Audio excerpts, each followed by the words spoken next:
Afternoon, and thank you for tuning in to our Wednesday creativity workshop with Adobe Education. Today is Wednesday, August 7th, and today I'm very excited to be joined by our very own Adobe Education leader, Joe Dockery, who's joining us from Snoqualmie in Washington. He is a digital media academy instructor and does many other exciting projects like the All Girls Film Challenge, which he'll share with you here in a moment. And today, Joe's going to be sharing about powering student creativity with lasers and Adobe Illustrator. So thanks so much, Joe, again, for taking the time to join us. I know school's starting momentarily, so I'll go ahead and hand it off to you. Thank you very much, Clara. I'm super excited to present today. When I got the chance to do a creativity workshop, I chose, I guess, what I'm most passionate and excited about with working with my kids, and that's working on our laser. So first of all, I want to talk about why use a laser, then things to consider if you're thinking about getting a laser, materials to work with, and some tips and tricks on getting materials. And then I thought I'd weave in some lessons that I've used that I posted on the Education Exchange, show you a little bit of Illustrator, and bounce back and forth between some Illustrator and some practical projects, and then Illustrator and some projects, and then wrap it up with just some things that will help with your laser. So I guess to start, what I love about working with the laser is that kids not only design stuff in Illustrator, but then they have to produce a real product. And it oftentimes doesn't work the first time. And that building that grit and that follow through and problem solving to figure out, why didn't it work? What do I need to do to fix it? Is some of the best learning that I've seen in my classroom. Some of the projects require an awful lot of engineering, math, figuring out angles and geometry and measuring. And I love that intersection of art and STEM. We've made a lot of money on our laser, so it's a great fundraising tool. And then it's just the stuff you make is so darn cool that the kids, they wear this stuff on their backpacks, they give them as gifts. It definitely is probably the best marketing that I've had for my class. And to be honest with you, I found our laser hidden away in the back of our engineering classroom. Our engineering teacher retired, and this new, exciting, young engineering teacher said, hey, what is this big box? And I'm like, well, I don't know. Let's figure it out together. And we discovered it was a universal laser and figured out how to use it. And oh my gosh, and that was just 1 year ago, and it transformed my graphic design class completely. So these are just some of the manufacturers that I've worked with. So again, we have a universal at school. We just built a brand new high school and bought 2 new Epilogue lasers. At Max last year, one of my favorite booths was the Trotec booth. You could go and make something, and they'd engrave it and cut it out for you right there at the show. So that was really super fun. And then at ISTE, I met the people from AP Laser, and they really work hard at promoting lasers in schools. So if you're looking for some resources, they have a great educator guide. And when you're looking at prices, they're not cheap. They range from around $5,000 to up to $50,000. The ones that we just bought are really nice lasers. I think they ended up being around $26,000. So some of the things to think about when you're purchasing a laser like we just did was bed size. So the larger the bed size, the bigger pieces you can cut, and the more small pieces you can cut at one time. So for example, one of the lasers that I have access to is 18 by 12, so 12 inches tall by 18 inches wide. And the new one that we just bought at school is going to be 32 inches wide by 18 inches. So we're going to be able to cut a much bigger piece on that. So think about that. And then some lasers allow you to put deeper objects in there. So for example, let's say you're going to make a box or The one we just bought has a rotary attachment, so you can do like glasses. So I'm really excited about that. The other thing that really is a key thing when you're purchasing is the wattage. So the higher the wattage, the thicker you can cut through. But to be honest with you, I'd rather have a bigger bed size than a higher wattage. So we chose, um, to maximize the bed size rather than a really strong watt. Um, the other thing to think about is a laser, when it cuts the materials, creates fumes, and those fumes have to be vented. So there's two options. In our new school, we put in ventilation. So there's a tube that's going to suck up all the air out of the laser, but you can also have a big filter. So at our freshman campus, we have a laser, and it just has this big box that filters out all the fumes. So there's two options, again, filter or venting. If you're thinking, oh, okay, I'm going to use a filter, that they range between $1,000 and $3,000. And then the other thing that I found really interesting when we bought our laser is that it didn't come with a cutting bed. So that might be something that you have to factor in. The picture on the lower left here has two different kinds of beds. On the left, that would be for strictly engraving, not cutting all the way through. And then the bed on the right would allow you to cut all the way through and cut out a product. So those are just a couple things, quick things to think about. When we first started, we were primarily cutting on acrylic, which is really cool. It can be see-through, it can be opaque. It comes in tons and tons of different colors. You can engrave on it, mark. When you do cut acrylic, one of the things that I love about the cut is that it polishes that, and so it's a really smooth, clear edge. And I found that my local plastic shop was really great. I brought in a big plastic box and just said, hey, can we have your scraps, your ends, the little pieces? They can't do anything with a piece that's like a foot long. And my gosh, that's like 3 or 4 different projects for my kids. So I basically bring them a dozen donuts once a month and they give me a box full of scraps, and it's awesome. And then I found a local cabinet maker, and so we get a lot of wood by basically dumpster diving. He's like, yeah, I have these dumpsters outside my cabinet shop. You're welcome to dumpster dive in there. And I typically will bring a project or two that we've recently made to him. I'll walk in, show him what we've been doing before I dumpster dive, and he always picks up, oh, I have this little scrap here, what about this little piece? So he's great about, when I show him the work that the kids are doing and the excitement that kids have, he always gives me something. So think about that. We do a lot of prototyping on cardboard. And then over the holidays, we made coffee sleeves for a fundraiser. And we made those out of chipboard, which is basically real thin cardboard. It's not corrugated. And we were about to buy some and realized that cereal boxes are a great source of chipboard. So if you're looking for that, just do a little cereal box drive. And then we played around with leather, but I got to warn you, leather, when you cut it and engrave it, smells pretty bad. So you're going to need to have a place that you're going to take it outside of your classroom, because your classroom will be smelly for a little while. It takes a day probably for it to stop smelling. So definitely have a ventilated area. So I wanted to let you know that I have posted all my lessons on the Adobe Education Exchange.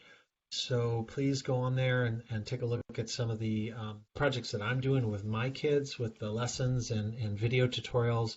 I'll go through all of them here in this workshop, but I just want to let you know that if you're looking for lessons on how to use Illustrator and prepare your artwork for the laser, or just, some cool project to do with your kids, and all the parameters and the handouts that I've given my kids, they're all on the Adobe Education Exchange. So the first actual yeah. Oh, we have a quick question from the chat. So thank you for sharing all those materials and all of your research into the laser cutter. Lucas, who's joining us from Sweden, asks, what are the resolutions and can you use it to make wood type for letterpress? Do you know? I'm not sure what wood type for letterpress means, so if you could maybe get more details on that. And the resolution, I typically do between 300 and 600 dpi for my resolution. Um, they recommend that when you're doing photographs that you actually dumb down that resolution down to about 150. It just creates a better result. And it depends on the materials that you're working with. Like leather, you typically do a little bit lower resolution, whereas wood and acrylic, you can go a little bit higher. So it depends on the what you're putting into it, what the materials, and then the artwork that you're making. But one of the beautiful things, is most of you probably know, is Illustrator is going to give you, that vector precision. And that's one of the things, to be honest with you, for years and years and years, I've struggled to get my kids excited about Illustrator. They always wanted to use Photoshop. Photoshop's fun. It's fun to take, my head and put it on a superhero. But with the laser now, Illustrator, to be honest with you, is my kids' favorite application because of the amazing things they're making on our laser. I mean, it's just, they're super excited about Illustrator. And so did you get any more detail about I did. So he letter? did. So wood type, like in block printing, so like Oh, for letterpress, kind oh, of like well, I'm not sure yeah. about letterpress, but we're building a brand new high school, and they have this wall of 1 foot by 1 foot wood panels. It's like, I don't know, 20 feet tall and about 50 feet long. And we're actually going to pull off those 1 foot chunks, and I'm going to laser on those. And right now, the first thing that we did was welcome to Mount Si High School. So each one has a 1 foot letter on it. Cool. So I don't know if that makes sense, but that's one example. And I'll maybe at the end, if I have time, I'll pull up a picture of those letters on the wall so you can see what that looks like. For sure. And he says that's awesome, and we'll open it up to some live Q&A after, and just know you're Yeah, getting a lot of positive feedback about all the edX resources, so people are really excited. awesome. So one of the projects that we did in the fall last year, was one of my first projects, was dog tags. So we went out and found these little military dog tags. They're aluminum, anodized aluminum, and so they engrave really well. One of the things to think about is a CO2 laser, which is probably the laser that you have hidden away at your school, if you do have a laser, is not going to cut metal. It does a great job with plastics, leather, wood, paper, cardboard, cloth, but not metal. But you can engrave on metal, depending on the coating. So, for example, this anodized aluminum comes ready to be engraved. And the football team, I worked a deal with them. They bought 200 dog tags, and I got to keep 100, and they got to keep 100. So it was a nice win-win. But if I'm going to do 100 dog tags for the football team, I don't want to do it one at a time. So that's when you build a jig. So if you're going to do any production of multiple pieces, it's really a great idea to build a jig. And so I wanted to start by showing you how I built these jigs here in Illustrator. So these are some of the things that I'm going to cover in the next little Illustrator lesson. And so let me just stop sharing that. I'm going to switch over to Illustrator, and we're going to go through those. So I'm going to start a new Illustrator document here. And I usually start, especially when I'm making a jig, with the bed size. So in this case, I'm going to be working with my 18 by 12 laser. So I'm going to start a new document. You were just talking about resolution. So down here in the advanced options, you can change the resolution. So I typically leave it at 300 for a jig. And then my laser requires RGB color mode. So that's one of the things that we've had a lot of discussions with my kids, and one of the actually reasons that they now know about RGB versus CYMK is because our laser again uses RGB. So that's one thing to check when you're buying your laser, or once you've got your laser and you're trying to figure out the settings, what color mode it's going to use. So I'm going to call this my key chain jig. So we just bought some new keychains that we're going to be selling at our school. We're selling them, well, we bought them for 90 cents per keychain on, um, yeah, on Amazon, and we're going to be selling those for like $3, I think. Okay, so the first thing we've done is created a document that's the right size with the right color mode and the right resolution. Next thing I wanted to point out is I love to work with the grid, and the grid works really well when you're making stuff in Illustrator for your laser.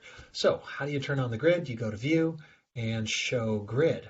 The keyboard shortcut for showing the grid is Control and quote mark. So I'm going to do that, Control quote mark.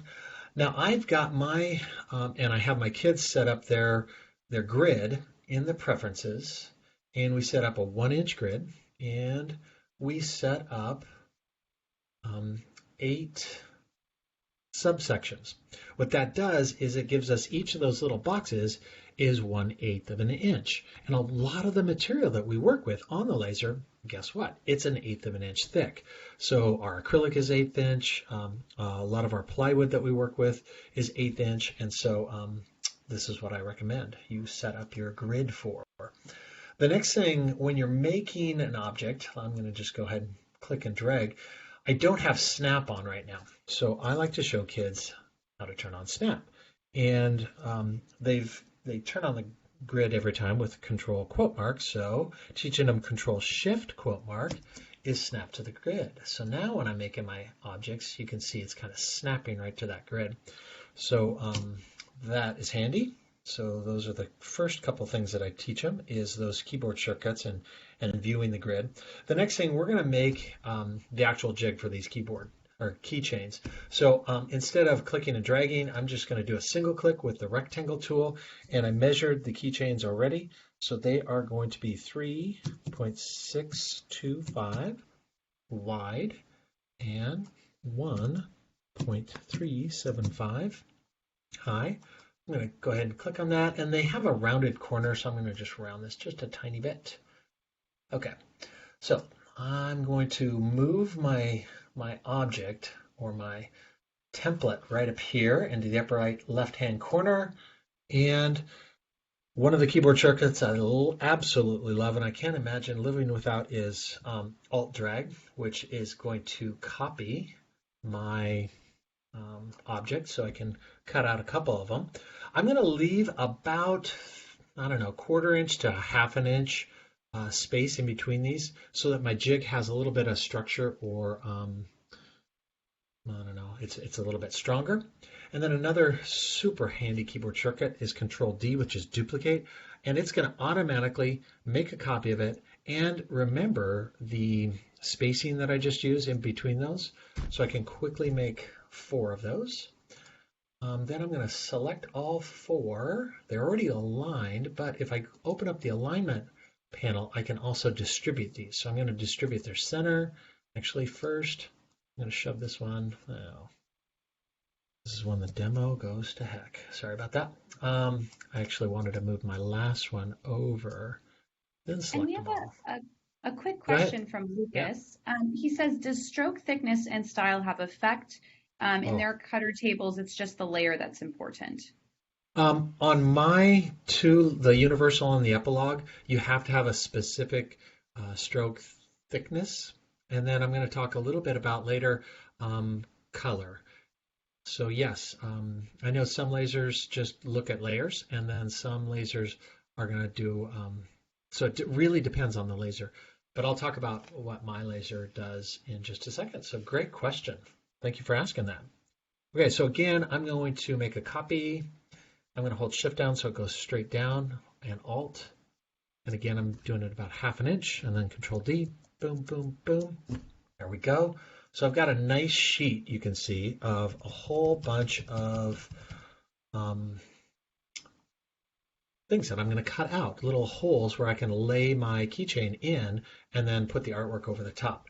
The next tip that I have is add a little text. So I'm going to just type in top and then keychain jig.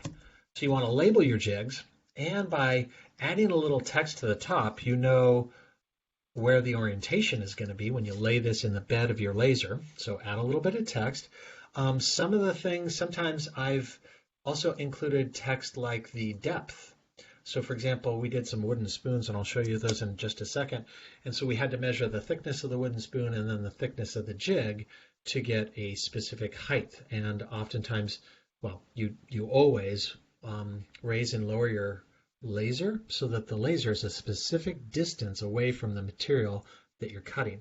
So sometimes I'll put the height. So let's just, I don't know what it is. I'll just put 0.25. Pretend like that's the height that I need to set my laser at. I can always change that later. Okay, so now, am I ready to cut? Not quite. Just like Lucas was saying, or Luca, I need to change from my laser, I need to change the stroke of my object in order for it to cut. So on my laser, it just happens to be 0.001. So that is now ready to cut on my laser. So I would save it. So I'm actually going to be using this. So let me go to my school folder. Actually, I think I have a folder just for jigs. So let me go and, well, okay. I'll make a folder called jigs. I probably have one, but where is it?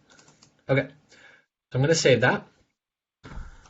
And it is ready to cut. Now on my laser, you can open up an Illustrator file in Adobe Acrobat, and that's what we use on both of my lasers to basically print to the laser. We just open up an Illustrator or a PDF in Acrobat and then print directly to the laser. The next thing I wanted to show you is this is kind of cool. This is how I'm going to cut out that piece of wood, but now I need to give this to my kids so that they can A, put a whole bunch of designs into here, and then B, design their artwork, making sure that it fits within our jig. So the next thing I do is I highlight all the things that I just cut out, and I'm going to make what I'm going to call a template. So if you go to View here and Guides, you can convert any artwork to a guide. So I'm going to go ahead and hit Make Guide. And now you can see that these are the blue guides that the kids can see. The next thing I'm going to do is I'm going to lock this layer, label it Guides, and make a new layer. And this is where the kids are going to put their artwork. So when we go to do the production, I usually have a TA at least sometime during the day. And that TA will take the template and drop, you know, this artwork, this artwork, this artwork, and maybe we need to do 3 keychains for somebody. And so maybe it's just adding a little bit of custom text, or maybe it's putting some artwork in there.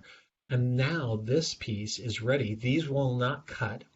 And in fact, for my template, I'm going to take this, once I unlock it, take this text off because I don't want that to engrave anymore. So I will save this one in the same place. And instead of the word jig, I'll just put in template. So, cool way of creating a template. And at any time, if you do make something into guides and you're like, uh-oh, I need to cut this again or something like that, you can always just select them. Once you unlock them, you can always select them, come up here to View, Guides, and Release. So something I learned the hard way, and I thought it would be a good part really of my quick, demo. I feel like really quickly, we aren't seeing the screen. If you wouldn't mind sharing. Okay. Well, you know, this was a good time because I'm switching back over to my Google Slides. Okay. Perfect. And thank you for letting me know. Question. Yeah, a quick question from Jürgen, who's joining us. He says, do you export to Acrobat, and what are the preferences? To be honest with you, my kids just save an Illustrator file, and then we just open up that Illustrator file in Adobe Acrobat Pro. Okay. Some of the preferences for my kids, because of the requirements of my laser, is they have to use the RGB color mode. I ask them to use at least 300 DPI up to 600. And in my next project, I'll make a little note, and I'll show you once you're in Illustrator how you can bump it up from the default 300 to 600 DPI. Yeah. And then, of course, they need to make it the right size. So let's say they're cutting a 5-inch piece. I usually just have them make a document that's the exact same size as the bed, and then just place their artwork wherever they need to, depending on the piece of material that they're cutting. Oftentimes, let's say we have a sheet of acrylic that's 12 by 12, and a kid cuts out a 3-inch Christmas ornament for their family.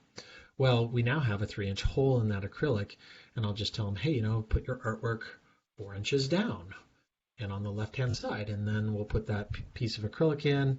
They'll cut their art, and now we'll have 2 holes in that piece of acrylic. So oftentimes it's managing where you put the artwork based on the material that you have. Okay, and you can see the keychain that I just made the jig for is right here. So that's what we're going to do. Here's a jig that I made for wooden spoons. So we get these wooden spoons at IKEA for $2, and we're selling them for $10 with the custom engraving that you can see in here.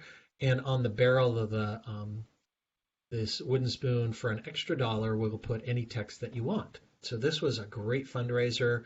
We made over $1,000 in profit in a month and a half, and all the money went to our culinary arts program for a trip that they were going on.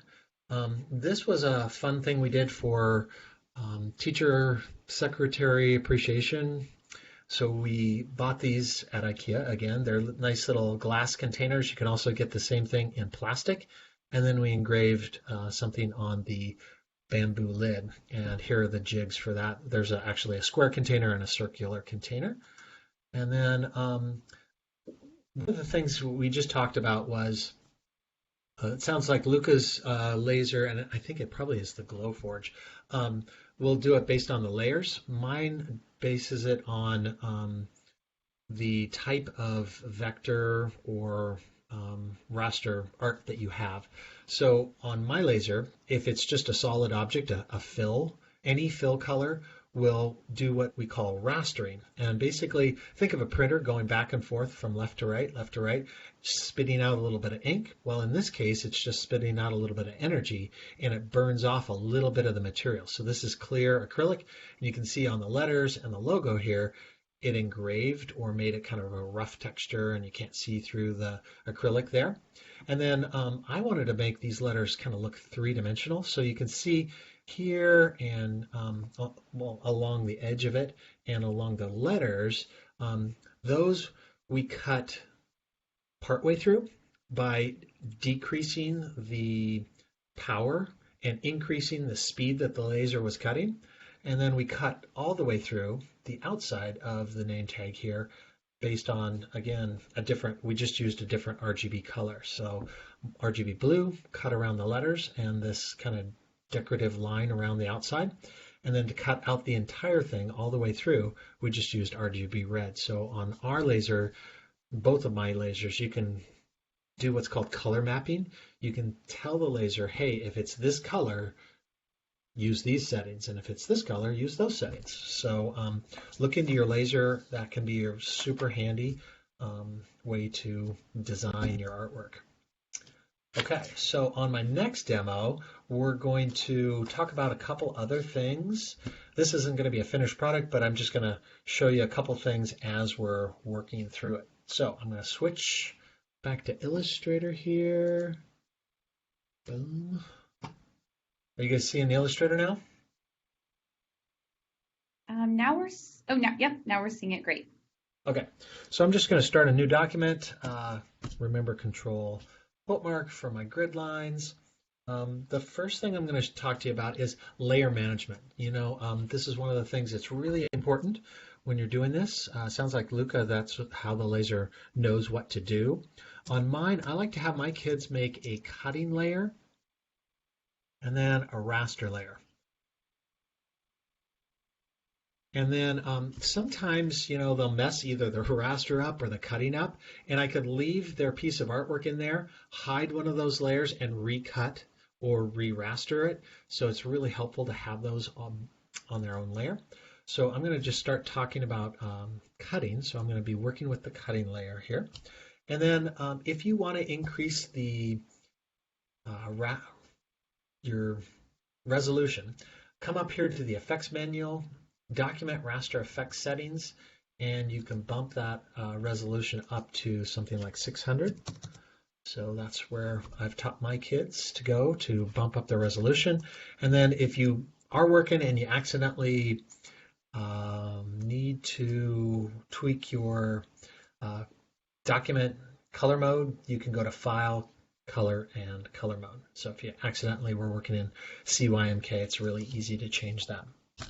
Okay, so one thing to teach your kids about is RGB. How do I make an RGB color? So I'm just going to double click on my stroke color down here on the toolbar, bring up my color picker, and here are the 3 RGB colors. So we got red, green, and blue.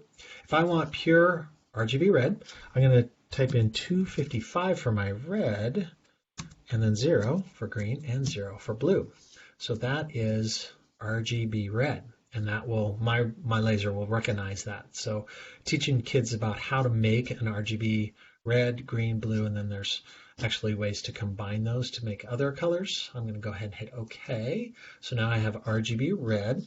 The other thing, kids, you're going to be doing this on many, many projects. So how do I save that RGB red? So if I come over here to my swatches, I can make a new swatch, and I can call that RGB red demo because I already have an RGB red. And you can either save that to your library. So I have a library just called Laser, and that would save it over here in my libraries. Or you can create an entire set. And so I have a user-defined laser RGB, and that has all these different RGB colors. So I'm just going to bring it over here, and now you can see I have RGB blue, actually aqua, RGB green, yellow, red, black, and blue. So these are all different RGB colors that I can color map and say, hey, laser, do this with that color. So that's a little lesson that I have my kids do, and it's a great way, practical way for kids to be playing around with color and to start using their libraries. Okay, the shape builder, one of my favorite tools. At Christmas time, we make Christmas ornaments. It's a great fundraiser and a super fun way to have kids bring something home. So let's say I want to, I usually give them parameters.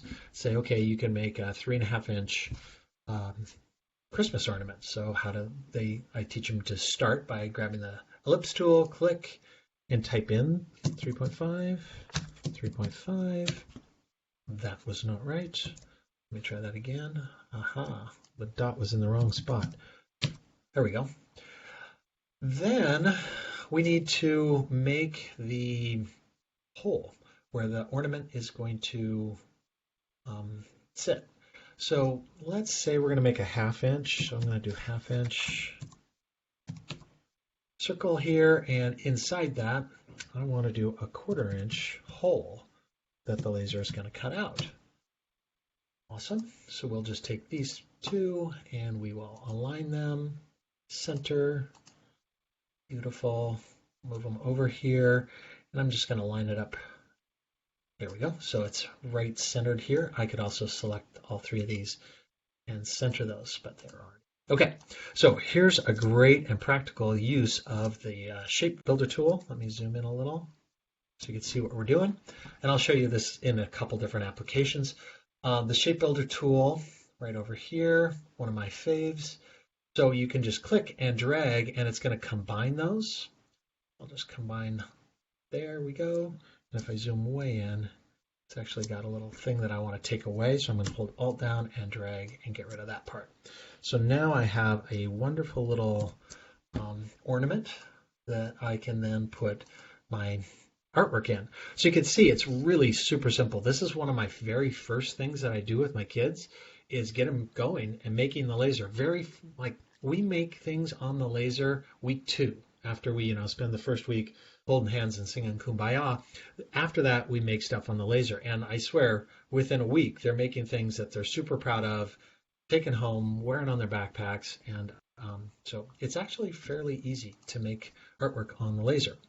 So there's an ornament ready to go. Another thing that I like to make is things out of plywood, and then we make structures, little like those purses or these little light boxes or packages.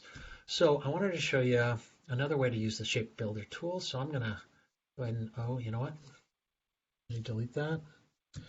I'm gonna turn Snap on for 5 points of quick awesomeness. question. Yeah. Two quick questions, Joe. I love this idea first off, especially for the holidays. I think it's a really great project. Do you have students actually create the ornament itself, or do you also have provide any templates for them? No, I mean, you saw how easy it was to make that Yep. ornament. So no, at first, my very first time last fall when I had never used the laser, I Yep. gave them a template and then I'm like, Okay. no way, this is way too easy. I made a couple Kudos video to you. tutorials and then away they went. So it's Nice. actually pretty darn easy.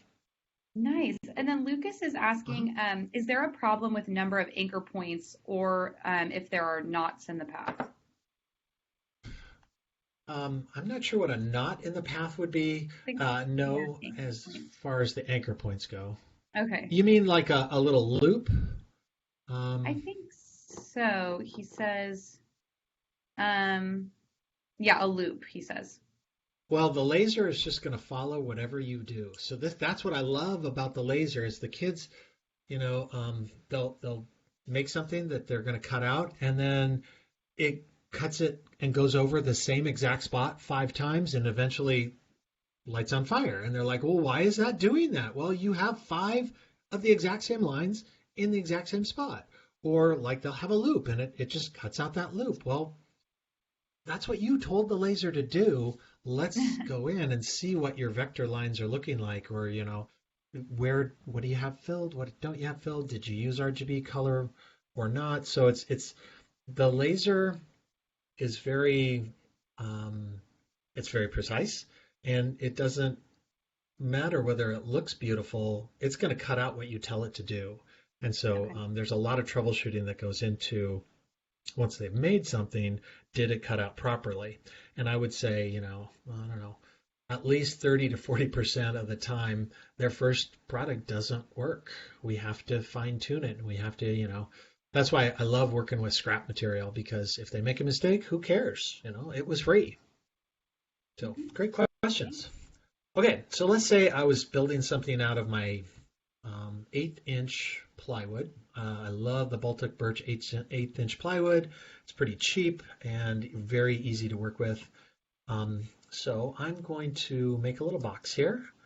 And you can see where snap comes really in handy here. Just making some little rectangles. And this rectangle needs to get boink. There we go. So I'm going to make two of these. So let me zoom back out just a little. There we go. So I'm going to select this whole thing, hold Alt down, and drag it over to make a copy. There we go. So on this one, these little tabs are going to stick out. And on this one, we're going to move them in. And you can see how Snap is really super handy when you're working with stuff like this. Okay. Boom. And boom. So again, Shape Builder comes in super handy. So I'm going to select these, and I can either use the Shape Builder, or many of you are really familiar with the Pathfinder. So on this one, I'm just going to hit Unite and combine all of those. So the laser will just cut out all those. And on this one, it's a little harder to use one of the Pathfinders, so I'm definitely going to use the Shape Builder and hold Alt down or Option on a Mac and take away those. So this one is going to be the top and bottom, so I need two of those. And you can see this is going to stick out. And then this is going to be the side, so I need four of those. Select those. And I have very quickly built a nice little cube. And I'm going to show you what that is going to look like in an actual project that you can use to make money. All right. Oftentimes, this is really a great lesson too. Once the kids have made some of these things, they'll make a mistake. Oh, I needed to shift this little notch 2/8 of an inch up. So this is when I get to teach them about the direct selection tool and a great use of the direct selection tool. So I'm going to grab the direct selection tool, and let's say I want to make the entire top and bottom an inch wider. So I'm just going to grab all the anchor points along the top here by doing a marquee selection, grab them all, and then just boom, I can move the entire structure up. And I'll do the same thing here. I'll just drag this one down, and you can use your arrows on your keyboard. There we go. And now I have,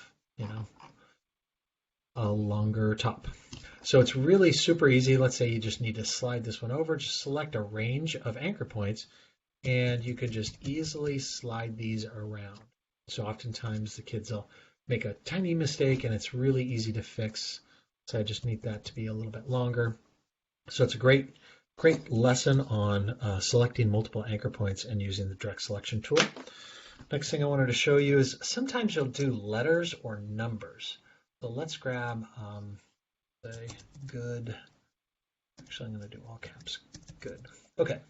So if I were to use the laser to cut this out, now if I'm engraving this, you don't have to worry about it. But if you were going to cut this out, the O's would just be this giant circle. Well, what if I want the inner O to stay and the inner D? So the first thing I teach my kids, if you're going to cut out letters, is to expand it.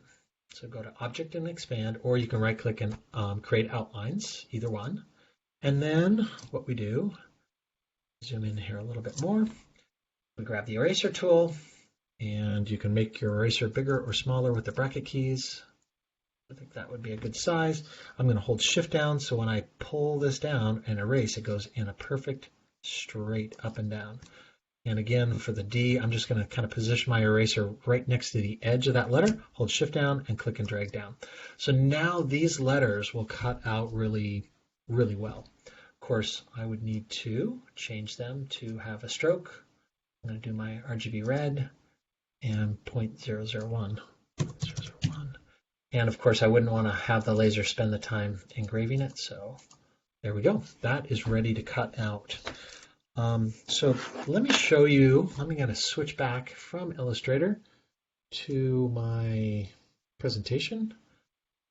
And so here are the, go ahead. Oh, we have a couple of questions. So I'm just monitoring the chat. So first off, from Jürgen, did your students that did this project with Illustrator, did they have experience in Photoshop previously? No, brand new kids. They're freshmen.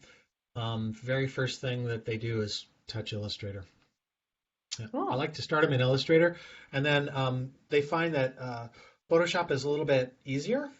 And if you start them with Photoshop, they're like, oh, Illustrator's so hard. So I like to start them with Illustrator. And I like to get them making something hands-on. We usually make a movie poster in Photoshop that we print, and they do get to take something home. But this is a little bit more tactile and a little bit cooler, I think. Any other questions? Yeah, one more from Erin. So she asks, where do you get the 1/8 inch plywood? Because they've been having issues getting warped wood. I get it from Amazon. The company's called Woodpecker, and I have a hyperlink in all of my lessons to that material. So I usually buy the 12-inch by 24-inch sheets in packs of, I think, 20, and you definitely want to keep them flat. And I just stack them all on top of each other, and that weight kind of keeps them flat. So yes, there definitely can be warping, and I have had some warping with that. So good question. Any other questions? Yeah, one last question from Kevin. He says, do you have them paint the object first and then laser cut into the piece, or the other way around? That is an excellent question. Both. So if you look in the upper left-hand corner, can you guys see my screen now? Okay. Perfect. So in the upper left-hand corner, you can see a piece of, those were bag tags that we made for the All Girls Film Challenge. The left yellow one is acrylic, and then the middle one was just plywood. We grabbed black spray painted the entire sheet, and then cut out 50 out of one of those sheets. And I think it looks really sharp when you engrave off the paint. And then over on the far right-hand side, the little palette, she cut out the palette and then cut out a whole bunch of blobs of ink, paint. And then we just used pen for that. And actually the The one on the lower left-hand corner, the ornament, that was pen as well, and that was blending a couple different colors of pen on the wood, and then we cover that with varnish to lock the ink in. And then the one in the lower right-hand corner, with the little Polaroid was, again, we used pen for that. So Nice. we do a little bit of both. Um, Here is the wooden spoons again. I told you about that fundraiser. The little box lesson that I just gave you, moving the little squares around and connectors. This is a great example on the left-hand side. These were luminaries that we made for our Bark for Life event. If you've ever done Relay for Life, it's an American Cancer Society fundraiser. And so we made these little designs and then cut them out. You can also see the letters, how we opened the P and the O on the word hope there. We got LED candles for those, and those were a huge fundraiser. We were selling them for, I don't know, I think $25 custom engraved. So we had the box, and on one side we'd engrave the name of the person, or the person that, maybe had passed from cancer or was fighting cancer. And so we had these at the event and then ran back to the school, engraved the names on them, and brought them back at the end of the event. And I think we sold like 50 of them at $25 a piece. So a good fundraiser. And then here in the center, you can see that's stain. And so we stained an entire sheet and then cut out one entire sheet with no stain and one entire sheet with stain. And then the coasters, this is a great lesson on positive and negative space. So there's four coasters in each set, and two have like this dog is white, and then there's two that the dog is the color of the stain. So those were also a great fundraiser and a really awesome lesson on positive and negative space. These are things that use what we call a living hinge. So you can take plywood and cut it a whole bunch of times in these patterns and then bend the plywood, which is just, I think it's magical and looks super cool, and you can make these really neat products. So I downloaded a couple templates for some of these, and then we looked at the templates, looked at how they made them, and then made our own. So kind of, I don't know, stealing people's ideas and then repurposing them into our own designs. For example, this round purse thing is now a yarn holder, and this one right here was completely designed by us, whereas these ones were templates. So yeah, that was fun. And I think my absolute favorite project that I did this spring was a package design project. So the kids had to create a package that held a product that they, could bring into school, and it had to have both a window to see the product, and then it had to have engraving, some text, and a tab and a slot. So we started by breaking down a whole bunch of packages. So they brought in different packages, like as simple as your food carryout from a restaurant to, complex packages. We broke them apart. Then we made prototypes out of paper and cardboard. And we invited a package designer from Costco to come in. And she talked to us about structural design versus artistic design in package design. And that was really great. And then we cut them out on the laser. And the windows, the little clear part, was just old transparencies. So I bet you your school has a whole bunch of old transparencies that people have in their drawers, and we just asked the teachers to give us old transparencies, and we made these really cool packages, and the kids just thought they were awesome. This one I love in the lower right-hand corner, the blue one. She actually combined the wooden spoon with her package project and then gave it to her mother for Mother's Day. So that was a really great one. So when you're setting up your space, I just wanted to talk about some supplies that might be good. We use a lot of rubber bands to hold things like the luminaries together, and we bulldog clip a whole bunch of stuff when we glue things. We use a lot of wood glue, so we just got a big jar of wood glue, and then I go down to Starbucks and steal the little wooden stir sticks, and then a roll of paper towel is really helpful. Scissors are super helpful, and then I do have a couple X-Acto knives that I leave in my desk, teacher desk. We use a lot of tape to tape mask off areas, engrave it, and then peel that tape off. You can see at the bottom of my picture, I have like a 12-inch wide sheet of contact paper that works really well. Sandpaper, we're constantly using sandpaper, both sheets and the little sponges. And then I bought a little, I don't know, I think it was like $25 for a little hand sander called the Mouse. We love that. We use butcher block oil a lot. It's great for pretty much anything, like a wooden Christmas ornament to the wooden spoons. It's food safe and protects the wood, and it's easy to apply and clean up afterwards. I also have a jar of isopropyl alcohol, which is great for cleaning off the acrylic after you've engraved it. Just wipe it down with a little bit of alcohol, and it also doubles as a cleaner for your whiteboard. And then this spray away glass cleaner you can get at Costco. It's an awesome product to clean your laser with, the entire, your case, everything. We just spray that on pretty much everything but the lens. The lens is something that you really need to be careful with and clean that carefully. So you use lens cleaner, these lens cleaning cloth tissues, and very clean, very pristine, Q-tips. So I only have a couple minutes left. So when you're setting up your laser, every laser, again, is going to have different software that you run it through. But a couple tips. When you're rastering, especially acrylic, always raster from the bottom up if your laser will allow you to do that. If your laser allows you to save the settings, set that up, do a little bit of experimenting and then save those settings. It can be really helpful. Do a little exploring on color mapping.